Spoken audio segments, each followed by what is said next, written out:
Plus fort, détruire les malédictions héritées.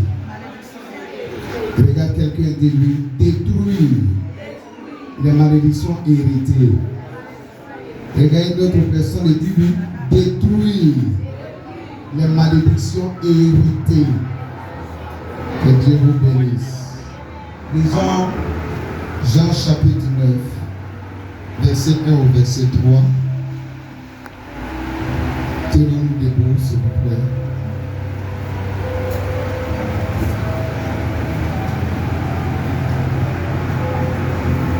Détruire les malédictions héritées.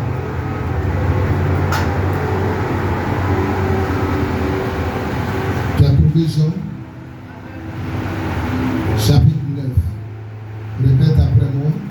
Jésus vit en passant un homme aveugle de naissance. Ses disciples lui firent cette question. Rabbi, qui a péché, cet homme ou ses parents, pour qu'il soit né aveugle? Jésus répondit, ce n'est pas que lui ou ses parents aient péché, mais c'est afin que les œuvres de Dieu soient manifestées en lui. Prie pour la parole, prie pour moi, prie pour ton cœur, prie pour l'atmosphère. Shabbat wanda balagam sakinda makata. Rabababababa shabaya the one fara. Sarah handa way the follow all the gila on the one fara here to the gila handa. Parle-nous, Saint-Esprit. Fais-nous du bien. Père, que l'image nous sang est que Jésus soit glorifié. Précieux Saint-Esprit.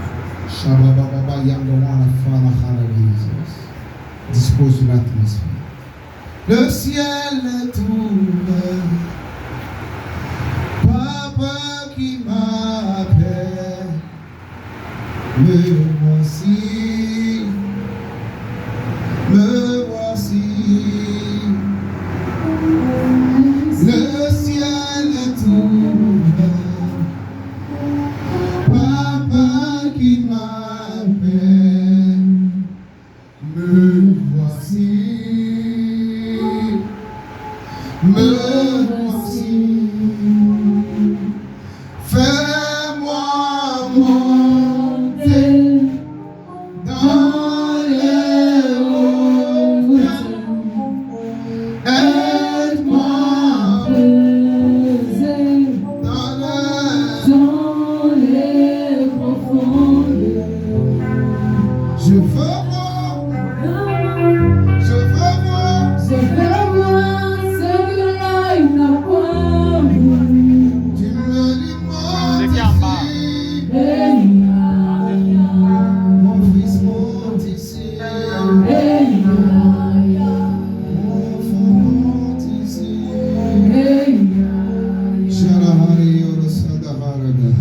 Donnez un coup de main au Saint-Esprit, s'il vous plaît.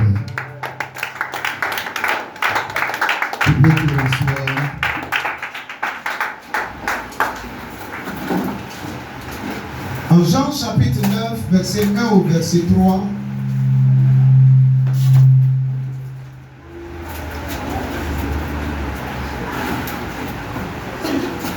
les disciples de Jésus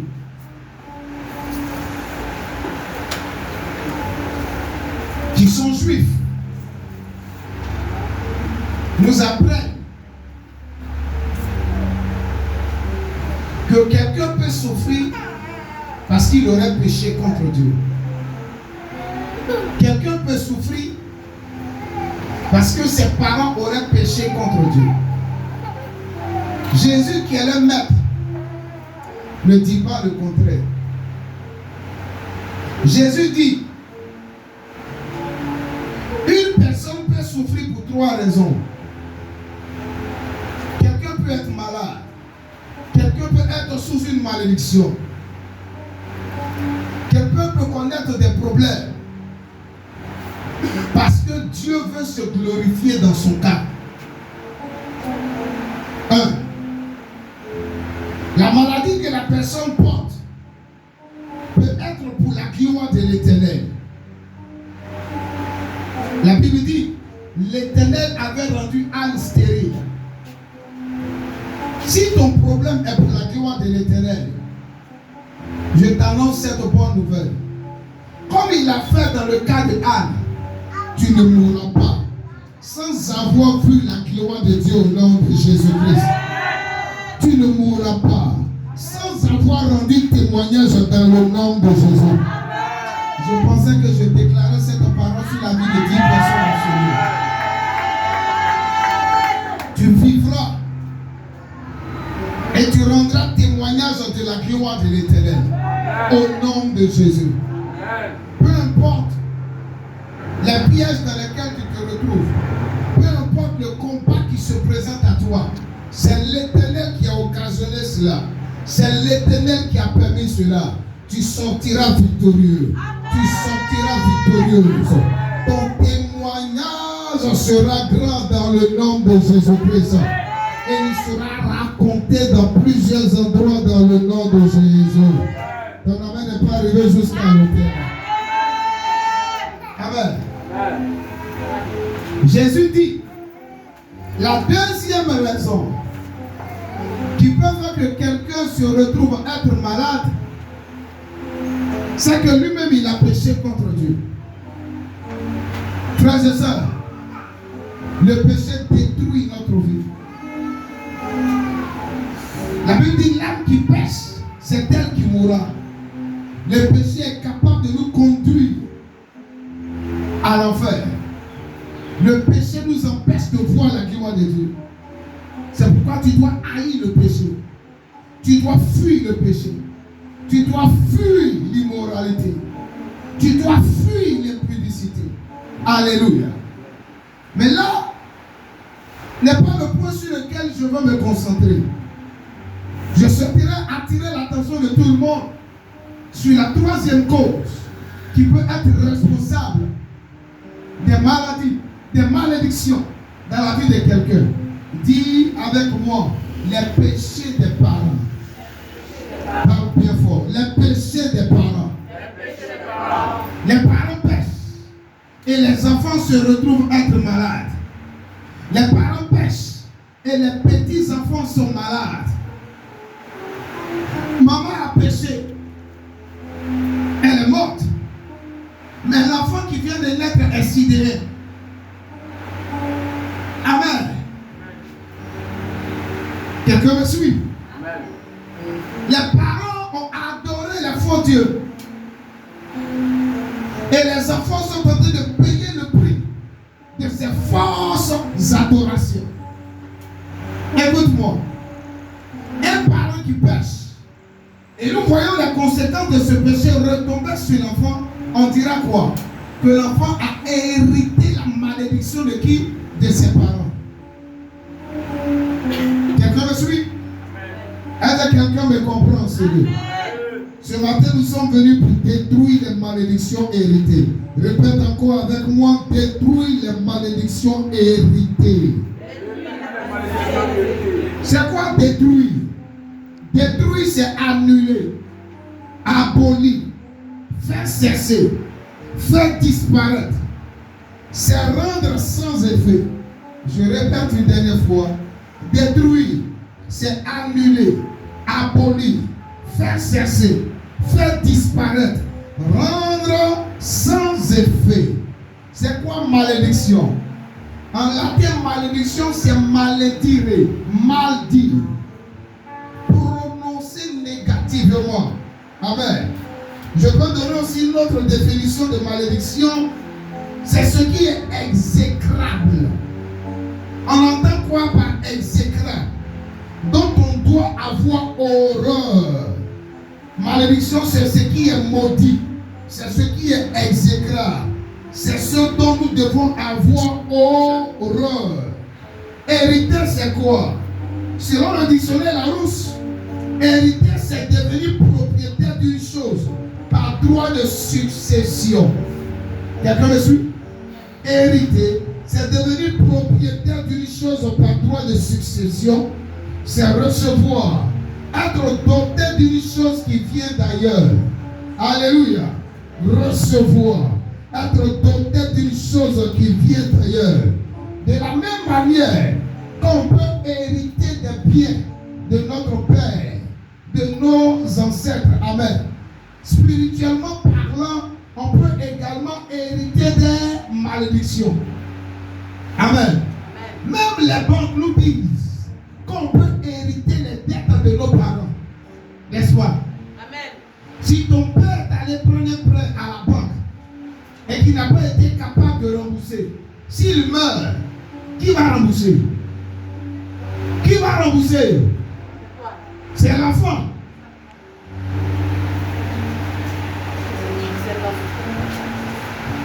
Dis à quelqu'un, nous sommes venus pour détruire les malédictions héritées. Alléluia. Je lève ma main en ta direction. Que toute parole qui a été mal prononcée sur ta vie soit annulée par le sang de l'Union. Au nom de Jésus. Donne un amen de tonnerre.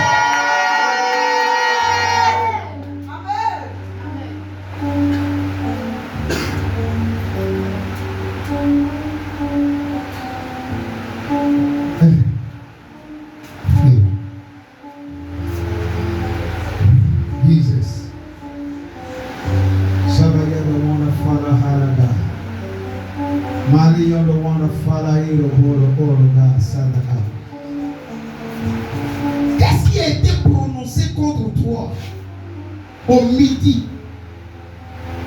Qu'est-ce qui a été prononcé contre toi dans les constellations? Qu'est-ce qui a été prononcé contre toi dans le camp de la sorcellerie? Je me tiens sur l'autel de Dieu et je brandis le sang de l'agneau en ta faveur. Je brandis le sang de l'agneau en ta faveur. J'annule ces paroles négatives. J'annule ces malédictions. J'annule ces déclarations maudites par le sang de l'agneau. Au nom de Jésus. Un amen plus fort que ça. Alléluia. On continue. Lis avec moi Exode chapitre 34. Exode 34, verset 6 à 4. Je lis rapidement. Exode 34, 6 à 4. Écoutez. Moïse a fait une prière à Dieu. Je veux voir ta gloire. Et le Seigneur dit, personne ne peut voir ma gloire et vivre. Néanmoins, moi l'Éternel, je vais passer. Alléluia. Et tu vas me voir de dos. Et l'Éternel passe. Moïse va voir l'Éternel de dos. Voici ce qui va sortir de sa bouche. Exode 34 à partir du verset 6. Et l'Éternel passa devant lui et s'écria, l'Éternel, l'Éternel, Dieu miséricordieux et compatissant, lent à la colère, riche en bonté et en fidélité, qui conserve son amour jusqu'à 1000 générations. Dis avec moi, l'Éternel conserve son amour jusqu'à 1000 générations. Écoute-moi, une génération peut faire au moins 40 ans. Amen. D'autres te diront, une génération fait 60 ans. Amen. On ne peut pas aller contre ces personnes. Amen. Une génération, c'est au moins 40 ans. Amen. Il y a des passages de la Bible qui soutiennent cela. Quelqu'un me suit. Donc, quand Dieu dit, il conserve son amour jusqu'à 1000 générations. Imagine, ça fait combien d'années? 1000 multiplié par 40, ça fait 40 000. Si Dieu te fait une promesse, je vais te bénir, toi et ta postérité. Amen. Cela sous-entend que sur 40 000 ans, la parole va demeurer. On voit ça avec qui? Abraham. Dieu a pris Abraham à 75 ans. Quelqu'un dont la femme avait des problèmes de fécondité des entrailles. Amen. Amen. Dieu a visité Sarai. Amen. Elle a mis au monde qui? Isaac. Isaac s'est marié avec Rebecca. Lui aussi, il y avait stérilité dans son foyer. 20 années de stérilité. Mais Dieu les a visités. Des jumeaux sont venus. Jacob et Ésaü. Amen. Jacob a reçu la promesse. Son nom a été transformé en Israël. Alléluia. Dieu l'a visité. Aujourd'hui, Israël est devenu une nation. Ça fait combien d'années Israël existe? Amen. On les a dispersés. Ils sont allés en déportation à plusieurs occasions. Ils ont connu la mort. Malgré la déportation, le dispersement du peuple de Dieu, ils ont été capables de se recueillir. Malgré tout ce que les gens font aujourd'hui, amen, Israël est toujours là. Malgré ce que les Romains ont fait, malgré la guerre de 6 jours, malgré ce que les Arabes font, Israël est toujours là. Mais Abraham n'a pas eu seulement les Juifs comme enfants. Les musulmans se reconnaissent en Abraham. Les chrétiens aussi se reconnaissent en Abraham. Ça fait combien d'années Dieu lui a fait cette promesse? Oh, puisse Dieu libérer une parole sur ta vie en ce jour au nom de Jésus. Qui va arrêter toute malédiction dans ta vie, ma fille. Et t'introduire dans une gloire extraordinaire. Dans le nom de Jésus. Oh, ton amen n'est pas monté. Je continue. Verset 7. Qui conserve son amour jusqu'à 1000 générations. Qui pardonne l'iniquité. Répète avec moi. Dieu pardonne l'iniquité. La rébellion. Et le péché. Mais qui ne tient point le coupable pour innocent. Et qui punit l'iniquité des pères sur les enfants. Et sur les enfants des enfants, jusqu'à la 3e et à la 4e génération. Il punit l'iniquité des pères sur les enfants et sur les enfants des enfants, jusqu'à la 4e génération, 3e et 4e génération. La Bible dit quoi? Tu ne suis pas, tu claques pas tes doigts. La Bible dit Dieu pardonne l'iniquité, le péché, et puis quoi? La rébellion. Ouvre tes yeux s'il te plaît. Il pardonne l'iniquité, le péché et la rébellion. N'est-ce pas? Mais il punit quoi? Il pardonne quoi? Dit, il pardonne l'iniquité. Répète avec moi, il pardonne l'iniquité. La rébellion. Et le péché. Mais il punit quoi? Pourquoi il ne punit pas le péché? Pourquoi il ne punit pas la rébellion? Il y a une différence entre péché, rébellion et puis quoi? Iniquité. La rébellion, c'est la transgression de la loi. Amen. La rébellion, c'est quoi? C'est une faute consciente que tu as pu commettre contre Dieu. Quelqu'un me suit? Je peux aller encore? Je peux avancer? Amen. Oh, on dit avance. Je peux avancer? Avance.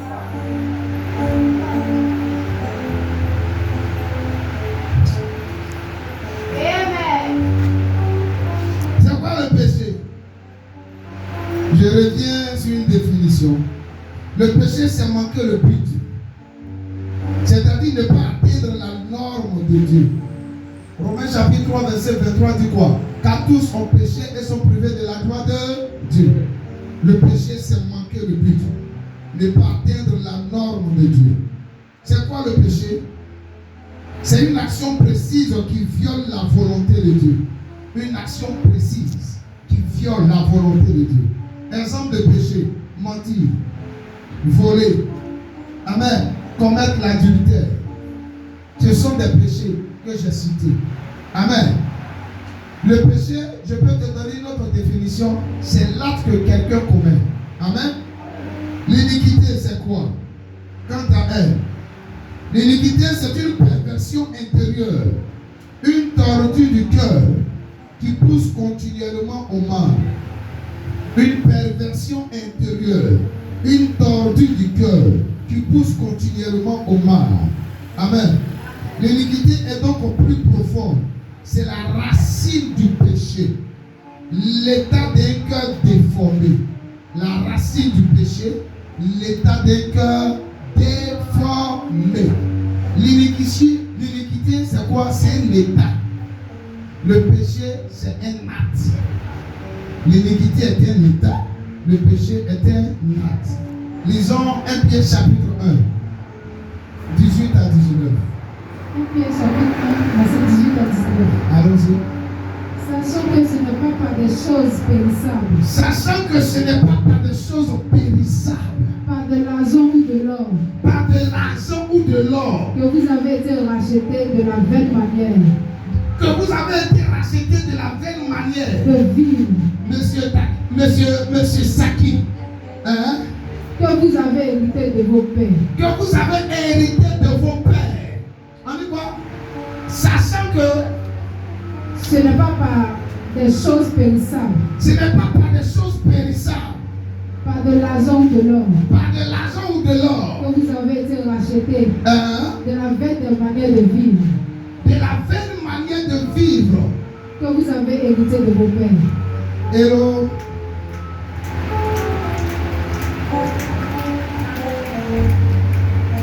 Pierre chapitre 1, verset 18 nous apprend quoi? Il y a des comportements. On a hérité ça de qui? De nos pères. Amen. Amen. Pourquoi dans la famille tout le monde aime femme? Tu as hérité ça de tes parents. Amen. Pourquoi les femmes baoulées là, elles aiment blanc? Elles ont hérité ça. Pourquoi dans la famille tout le monde fait palabre? Tu as hérité ça. Pourquoi dans la famille toutes les femmes là, amen, ont frappé les maris et puis les maris les ont chassés du foyer? Elles se retrouvent en famille. Tu as hérité. Il y a certaines familles, c'est l'orgueil qui est là-bas. Tout le monde est orgueilleux. Tu as hérité. Il faut t'asseoir et puis pense un peu à tes faiblesses. Quels sont les péchés qui te fatiguent? Tu demandes pardon à Dieu aujourd'hui. Et quand tu sors de l'église, tu retombes dans les mêmes choses. Quelqu'un me suit? Seigneur, je ne veux plus faire. Je viens de retenir la leçon. Quand tu finis de pleurer ici, 2 jours, 3 jours après, amen, amen, tu vas fumer. Pourquoi? Hein, pourquoi? Tu as fait très bien. Le grand-père lui prenait quoi? Il prenait pipe. C'est pas ça? Papa aussi prenait pipe. Maintenant, toi, tu as décidé de prendre quoi? Tu as décidé de prendre son modèle.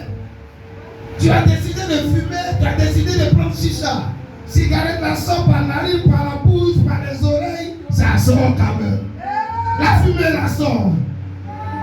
Amen. Amen. Mais pourquoi quand tu demandes pardon à Dieu, il y a comme une force, amen, qui fait que tu retombes dans les mêmes choses. Dis à quelqu'un, ce péché-là a été hérité. Et quelque chose que tu as hérité, ça devient quoi? Ça devient un état. On appelle ça iniquité. Quelqu'un me suit? Si tu es là, fais comme ça. Je répète. Si le péché dans lequel tu te retrouves, tu l'as hérité de tes parents, ça devient ton état. C'est une iniquité. C'est pourquoi tu envoies le feu sur certains démons, ils ne partent pas. Je parle à quelqu'un, Seigneur. C'est pourquoi il y a certaines maladies qui te résistent. Il y a certaines situations qui te résistent. Il y a certains problèmes qui te résistent. Nous sommes là en ce jour pour détruire ces malédictions au nom de Jésus. Donne-moi un plus fort.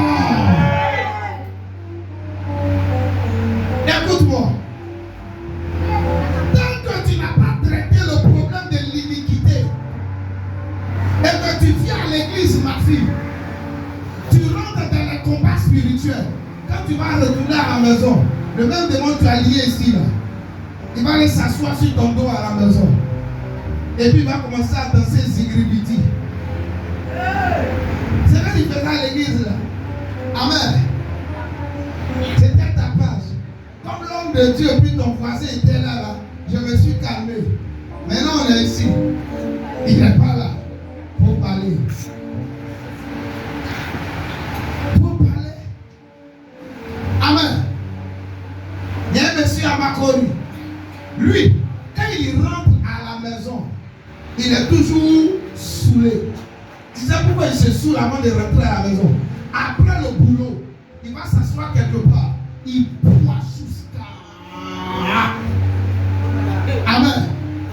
Et puis il rentre à la maison, il est saoulé. Pourquoi il est toujours saoulé? Il y a toujours une femme de nuit. Amen. Qui rentre dans sa chambre. Même s'il dit à la femme de nuit, il voit sa femme de nuit en live. Même s'il dit à sa femme de nuit, aujourd'hui je suis fatigué. Vous qui êtes dans le foyer, vous dites ça souvent à vos maris, non? Oui, papa. Amen, amen. Aujourd'hui, la chérie, j'ai trop travaillé. Je suis fatigué. Amen.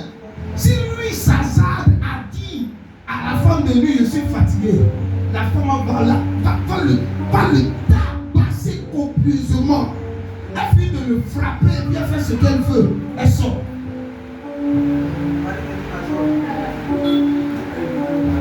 Non, il y a des démons que certaines personnes voient en live.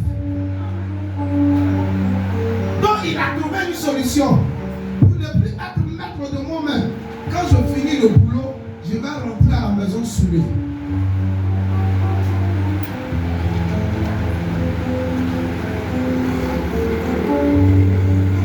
Oh.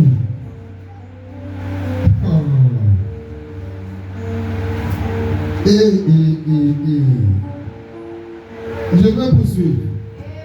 Est-ce que je peux poursuivre? Amen. Ces gens de démons, tu dis pas au nom de Jésus. Amen. Ne t'approche pas de moi. Pas au nom de Jésus. Elle se rentre les rues. Et puis elle avance. Toi aussi, tu as dit pas au nom de Jésus. Et puis elle fait quoi? Elle va avancer. Pourquoi? Parce que tu n'as pas réglé le problème de l'iniquité.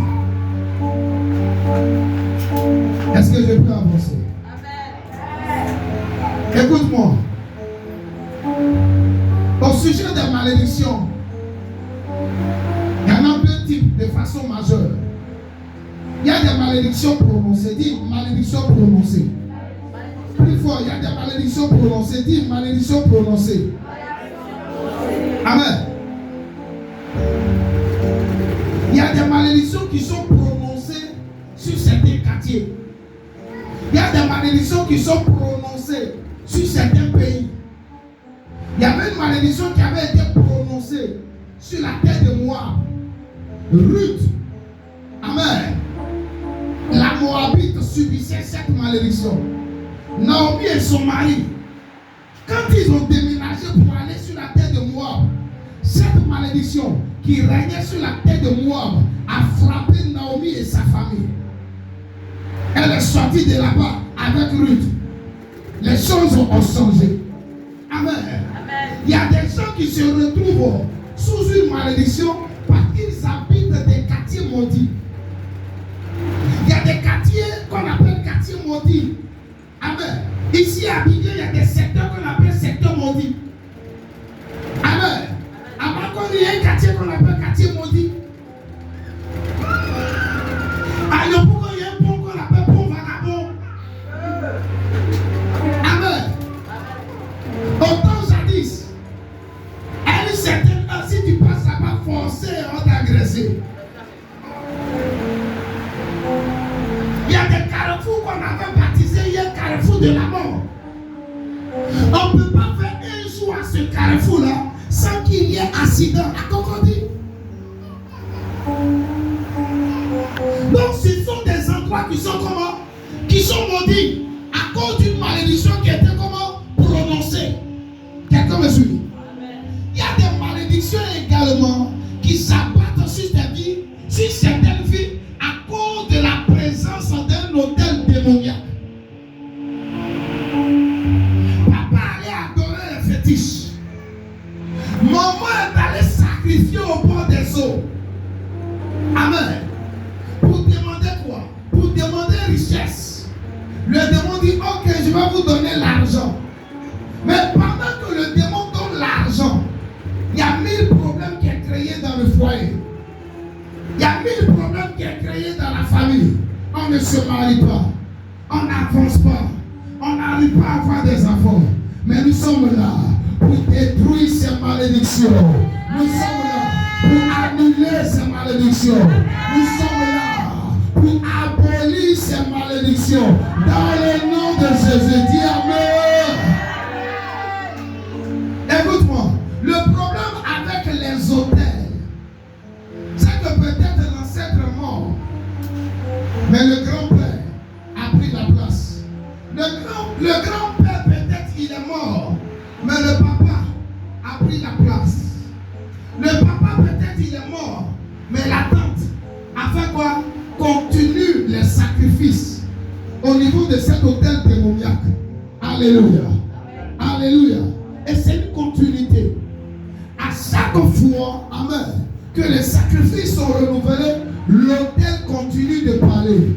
Dans cette famille, ils m'ont demandé richesse, mais ils ne doivent pas se marier. Ils vont avoir l'argent, mais l'argent, ils ne vont rien faire avec. Ils ne doivent pas avancer. Ils ne doivent pas progresser. Sur toi, à partir de ce jour, je prie que les malédictions soient annulées. Que les bénédictions éternelles rentrent dans ta vie au nom de Jésus.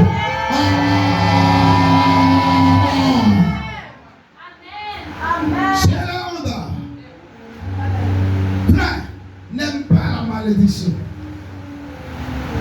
Refuse la malédiction. Est-ce que tu sais qu'à cause de certaines malédictions, il y a des gens qui ont acheté un terrain. Quand ils ont décidé de construire net, on les a renvoyés. Tu sais ça? Ma fille, tu comprends ce que je dis? Mais il n'a rien fait. C'est l'autre là qui a volé. Et puis on l'a accusé. En fait, il y a une malédiction qui dit on ne va pas construire dans la famille. Toi, tu allais acheter terrain. Tu t'es apprêté à faire quoi? À construire. La malédiction a décidé de faire passer. C'est parce que tu as travaillé, n'est-ce pas?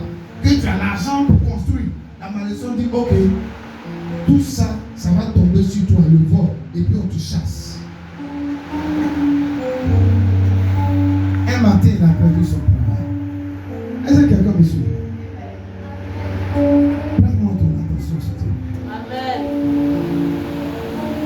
La malédiction dit personne ne doit se marier dans cette famille et avoir 50 ans.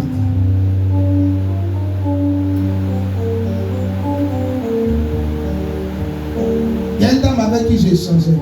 Amen. Elle me disait l'homme avec qui elle a eu son premier enfant. Le monsieur là pouvait facilement lui donner 2 millions. J'ai besoin de 1 million, le monsieur lui donne. Il a besoin de 2 millions, le monsieur lui donne. Mais le jour elle parle de mariage avec le monsieur, parole commence. Monsieur, ça, qu'est-ce que tu comprends? Le jour elle parle de mariage avec le monsieur, ce jour-là, parole commence.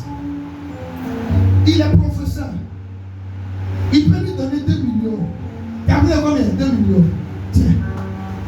Un matin, elle s'est décidé de faire quoi? De se séparer d'avec le monsieur. Elle dit au monsieur, il faut me dédommager.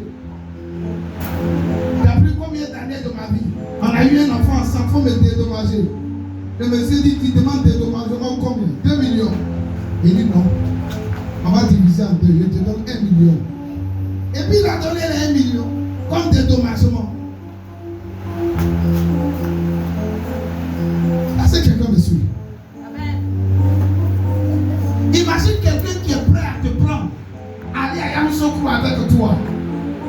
Et puis, après chaque rapport intime, il te donne 5 millions. Mais il refuse le monsieur là, d'aller connaître ton papa, ta maman, avec ton pasteur. C'est qu'il y a un problème quelque part. Il y a une malédiction quelque part. Toi, tu travailles. On élève tout le monde dans la société. Mais toi, tu connais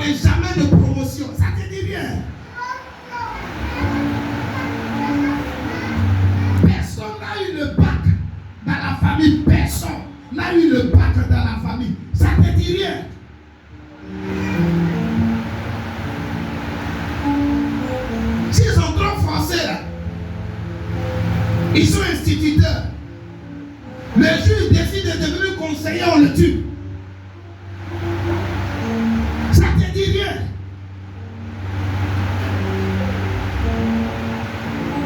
Regarde dans la famille, combien sont mariés? Qu'est-ce que c'est difficile que toi tu puisses saisir comme bénédiction? Et que ton papa n'a pas saisi. Ta maman peut-être n'a pas saisi. Regarde bien.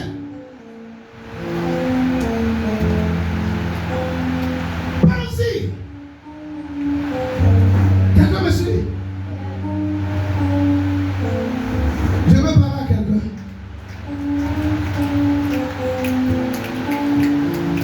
Du côté de ma maman, quand les Blancs sont venus en Côte d'Ivoire, avec les fameuses civilisations, ils ont décidé d'aller dans le village de ma maman. Tu sais ce que les parents ont fait? Ils ont tué un bœuf. Ils ont fait sacrifice pour ne pas que les Blancs puissent rentrer dans le village. Amen. Mais après, c'est eu des répercussions sur les membres de la famille. Il n'y a pas de travail. Un cousin, lui, s'est démerdé. Il allait en Libye. Mais il a vite été rapatrié. Libye, au temps de Kadhafi, où il y avait l'argent. Il a vite été rapatrié. Footballeur qui allait en Libye, qui voulait percer pour aller en Europe, on l'a rapatrié. Jusqu'à ce qu'une certaine année, on sollicite les prophètes pour aller poser une action prophétique dans le village et briser la malédiction. Il avait dit Dieu punit l'iniquité des pères sur les enfants et sur les enfants des enfants jusqu'à la 3e et à la 4e génération. Si une génération fait 40 ans, 4 générations, ça fait combien? 160 ans. Regarde toi-même, hein, la lignée.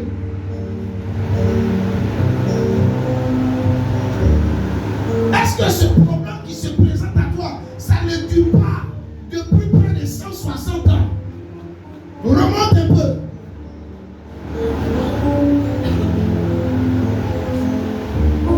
Je prie qu'une onction spéciale descende dans cette saison. Que les interdits sur ta vie soient brisés, soient détruits, soient anéantis dans le nom de Jésus-Christ. Écoutez, la malédiction ne peut pas être brisée si toi-même tu te désengages. Tu remets tout à Dieu. Tu remets tout entre les mains de l'homme de Dieu. Et toi-même tu ne joues pas un rôle. Ça ne peut pas être brisé. C'est pas possible. Quelqu'un me suit? Hello.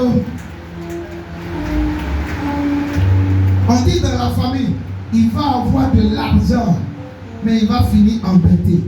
Que cette parole soit annulée sur ta vie dans le nom de Jésus. Toi, tu vas avoir de l'argent au nom de Jésus. Tu vas te réaliser avec cet argent au nom de Jésus. Tu vas financer l'œuvre de Dieu avec cet argent au nom de Jésus. Et tu vas laisser un héritage. Tu vas faire du bien à ta vie au nom de Jésus. Donne-moi une amen plus fort. Pourquoi?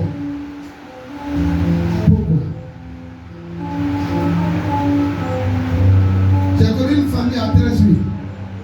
Là-bas, toutes les femmes peuvent avoir des enfants, mais interdit à ces femmes de se marier. Elles ont des enfants, elles ont l'argent. Amen. Mais elles ne doivent pas se marier.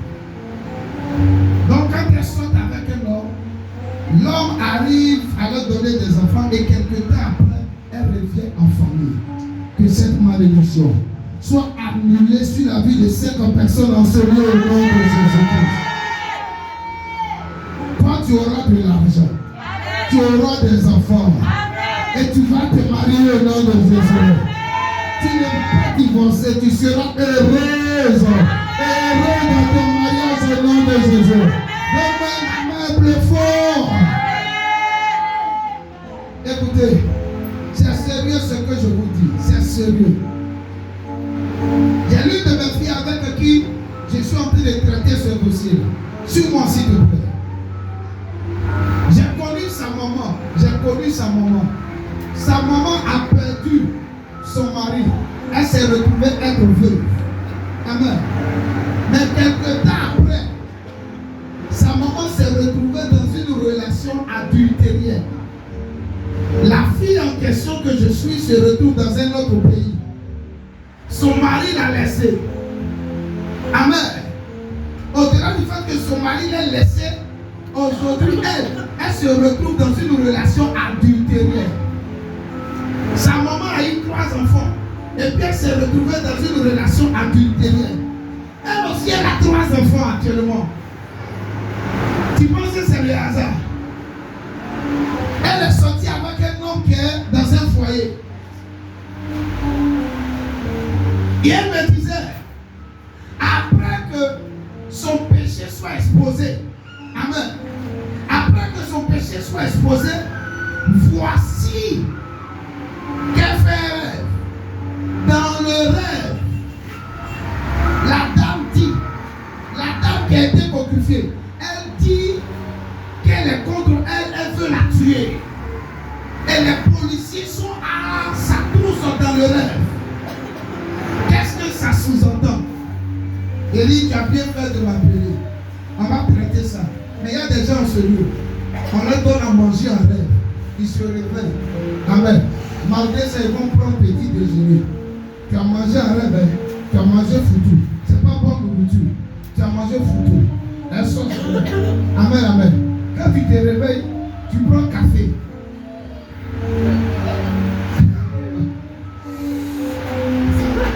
Eh Seigneur. Ils ne vont pas en parler à leur pasteur. Il y a d'autres. Amen. Ces femmes de nuit qui viennent coucher avec eux. Ils se réveillent. Ils ne vont pas parler ça à quelqu'un. Donc même ils dorment habillés. Ils se réveillent, ils sont nus. Ils pensent que c'est simple. Ils se réveillent, ils sont mouillés. Ils pensent que c'est simple. Donc, à la veille d'une bonne nouvelle, c'est la femme de lui qui vient coucher à eux. J'ai un fils qui est footballeur. On lui a dit, amen, prépare-toi, tu vas faire un test. Et puis après le test, on t'envoie en Europe. À la veille du test, amen, amen. Les Blancs sont venus au Burkina. À la veille du test, il y a une femme de nuit qui est venue coucher avec lui. Quand il allait sur le terrain pour faire le test, on a cassé son pied. Il n'est plus parti en Europe. Attends, vous pensez que la vie là c'est simple, hein? Pourquoi c'est à la veille de ton examen là, on vient te donner à manger, on vient coucher avec toi? Pourquoi c'est à la veille de ton voyage là, tu vis les scènes bizarres en rêve? Pourquoi? Pourquoi? Parce qu'il y a une malédiction qui pleure. Et l'ennemi ne veut pas que tu rentres dans une grâce. L'ennemi ne veut pas que tu te maries, que tu avances, que tu progresses, que tu vives longtemps. L'ennemi ne veut pas que tu t'en sortes. Non! Écoute-moi, cette semaine, c'était quand? Dans la nuit du mercredi au jeudi, j'étais en costume dans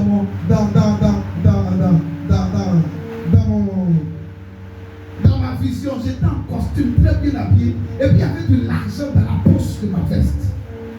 Quelqu'un est sorti de nulle part. Il est venu taper ma poitrine. Pour faire quoi? Pour récupérer l'argent. Hey! Lui et moi on a lutté. J'ai pris une pierre. Je ne sais pas où la pierre est quittée. Et j'ai déposé ça sur la personne. La personne est devenue une pâte. Elle est morte en séance tenante. Et il sait que ça, dans les 20e jours, on va m'annoncer la mort de quelqu'un. J'ai rendu grâce à Dieu.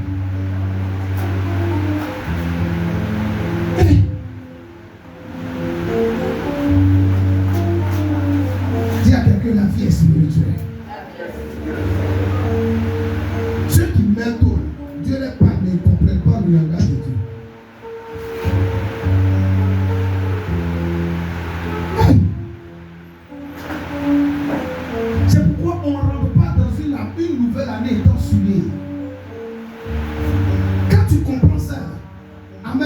Tu ne te souilles pas pour rentrer dans une nouvelle année. Parce que tu seras en train de détruire ta nouvelle année. On se renforce dans la prière, dans le jeûne, dans la méditation. Amen. Maintenant le 24, tu te fais bien. Le 25, amen. Tu as mis digestion dessus. Tu attends le 31 puis le 1er. C'est ça. Pour terminer ce que tu as commencé. Tu t'attends à quoi? À vivre une gloire de Dieu dans la nouvelle année? Ce n'est pas possible. Dis à quelqu'un à côté de toi, on ne rentre pas dans une nouvelle année en étant souillé. Quelqu'un me suit? Quelqu'un me suit? Est-ce que tu veux détruire les malédictions qui parlent contre toi? Est-ce qu'il y a quelqu'un qui veut connaître les clés? Je vais rapidement. Je vais partager une clé avec toi. Il y en a 7. Je vais parler d'une seule clé aujourd'hui. Et les 6 autres, par la grâce de Dieu, on va toucher le lundi. On va prier intensément le mardi. Je sais que beaucoup de choses vont se produire dans cette saison au nom de Jésus. Dis avec moi, la repentance sincère. Pour être délivré des malédictions héritées. Première clé, la repentance sincère. Répète encore. La repentance sincère. Je m'explique. Quand je parle de repentance sincère, c'est quoi? Il faut recenser les péchés dans lesquels tu te retrouves. Les péchés dans lesquels tes frères et sœurs se retrouvent là. Il faut les recenser. Les péchés dans lesquels ton papa se retrouve ou s'est retrouvé et puis tu vois sans toi. Il faut écrire ça quelque part. C'est ça qui est iniquité. Et puis commence à traiter ça. Dans certaines familles, il peut au moins avoir 4 péchés que tout le monde connaît. Par exemple, l'orgueil, la perversion, le mensonge, et puis quoi? L'ivrognerie. Tu es dans cette famille. Tout le monde manifeste ça. Et toi-même là, tu sais que ça se retrouve en toi. Il ne faut pas mettre le feu sur les démons. Hello, tu me suis? Il ne faut pas mettre le feu sur les sorciers. Il faut traiter ces différents péchés-là d'abord. Il faut traiter ça. Quand tu as fini de recenser les péchés dans lesquels tu te retrouves et que tu constates dans la vie de tes parents autres, tu fais quoi? Tu dis à Dieu, je regrette ces péchés. Deuxièmement, tu regrettes ces péchés. Troisièmement, tu fais quoi? Tu les confesses. Tu les déclares publiquement. Et quatrièmement, tu commences à prier. Seigneur, j'ai besoin de la grâce pour abandonner ces péchés. Si tu arrives à les abandonner, je t'assure, la malédiction de la famille là, ne va plus avoir une emprise sur toi au nom de Jésus. Là où les autres échouaient, toi tu vas réussir au nom de Jésus-Christ. Là où les autres ne se mariaient pas, toi tu vas te marier au nom de Jésus. Là où les autres n'arrivaient pas à voyager, toi tu voyageras dans le nom de Jésus-Christ. Tu seras la personne que Dieu va utiliser pour délivrer, pour libérer, pour affranchir dans le nom de Jésus-Christ. Donne-moi une main plus fort. S'il te plaît, il faut t'asseoir et il faut traiter ça. Ma fille, il faut être sérieux dans ta vie chrétienne. Mon fils, sois sérieux dans ta vie chrétienne. Jésus est réel. Soyez sérieux. Soyez des chrétiens sérieux. Arrêtez de plaisanter.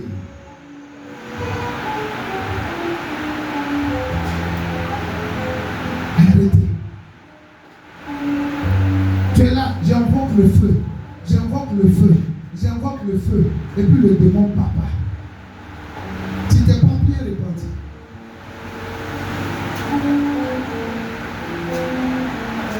Tu t'es pas bien repenti. Pourquoi toi, chaque vendredi, l'Esprit là doit venir te visiter? Tu t'es pas bien repenti.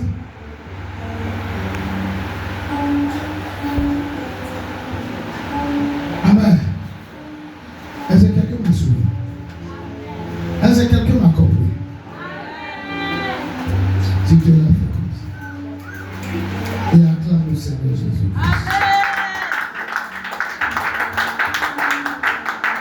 Amen. On va prendre la Sainte Seine pour ceux qui n'ont pas pu prendre la Sainte Seine. Tiens-toi debout s'il te plaît.